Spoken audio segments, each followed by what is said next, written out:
So here's our second example. And once again, we're going to ask which is the independent and dependent variable. So we have number of sick days and age. Now, would you say that sick days depends on age, or does age depend on the number of sick days? And once again, you'll see that the sick days, if you think about it, really depends on a person's age. So age is your independent, and sick days is your dependent variable.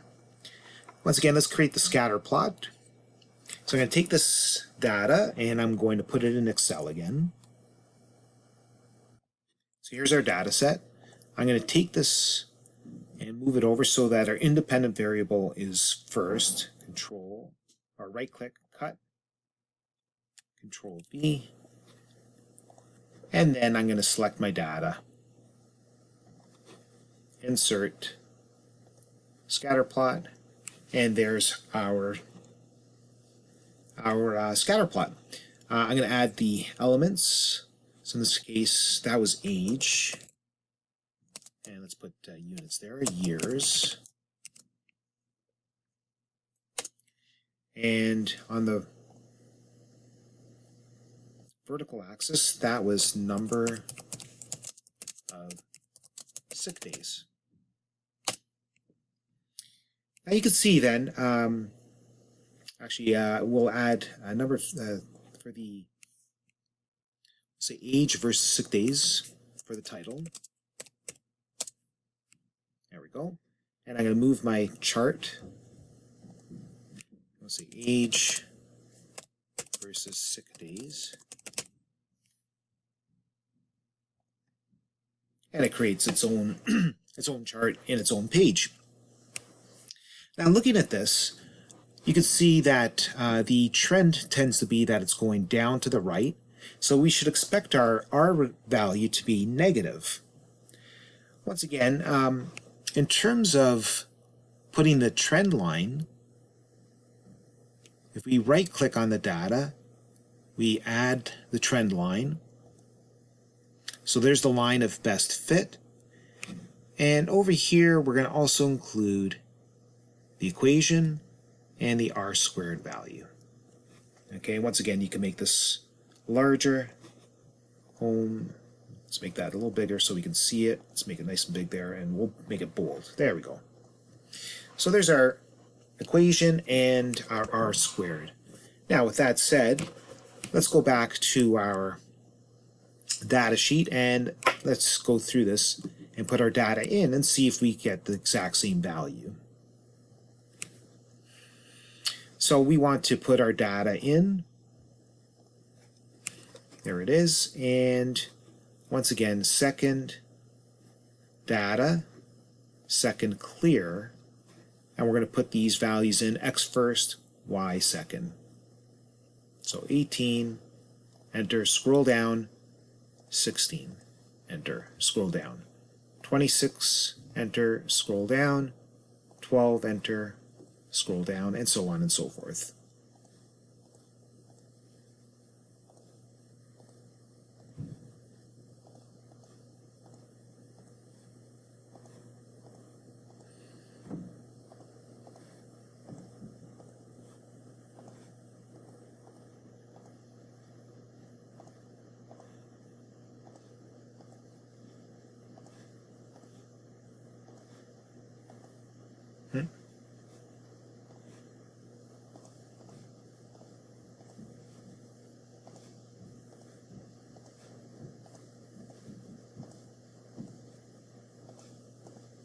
And once again, I'm going to check the data, make sure it's all correct.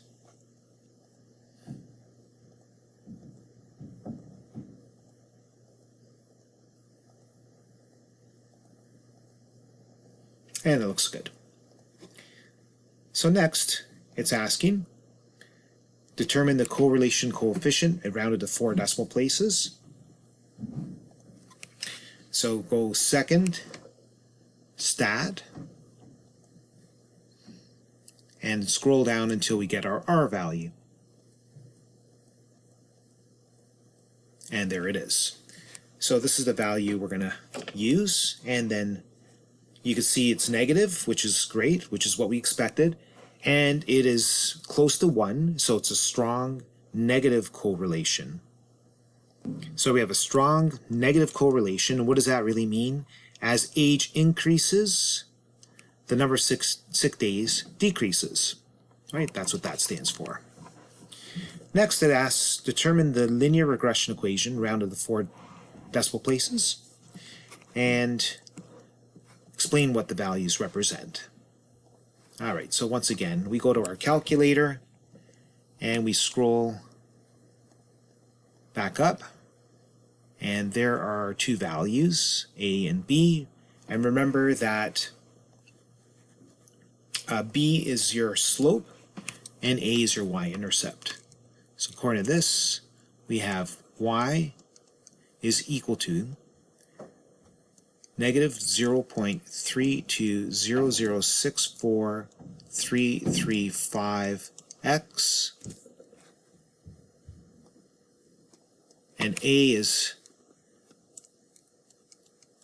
20.54262163, and then we can round up 4 decimal places for each of these parts.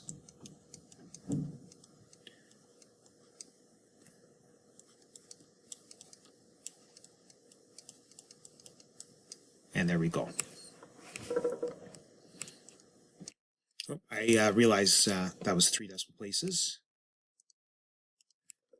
5426. Now the linear regression equation, or the regression equation on the chart, was 3 decimal places here and 4 decimal places here. So it looks very similar. Okay, it's just a rounding thing. But you see that we're actually bang on. So next, what we're going to do is we're going to predict the number of sick days when a person is 30 years old. All right, so once again, what does that mean? We're going to substitute x is equal to 30 into our equation. And once again, I'll use the unrounded value. Times 30 plus 20.54262163. And when we do the math, we get the following. And when we substitute the values in, we get the following.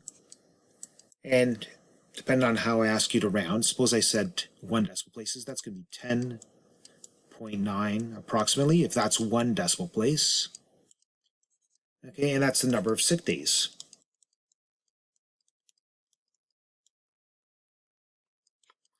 All right, now using our calculator, once again, let's go to our calculator. If we have our data in there, we'll go second stat, scroll down until we get to x prime, and we're going to put in 30, hit enter,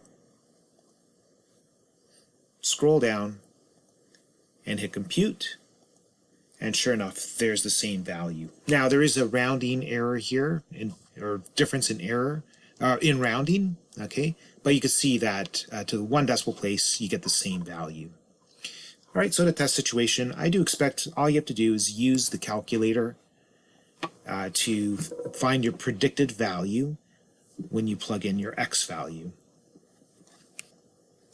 So once again, let's take a look at the chart and say, does this actually work out on our chart? So if we go to this scatter plot and we look at x equal to 30 and we work our way across, you'll see that, so 30 years of age, slightly lower, so it's approaching 11, like it's almost at the midway part. So if we actually rounded the whole decimal or whole value, it would be 11 in this case, right? And it actually reflects that on the chart. I'm going to pause, and we'll do the next example in the next video.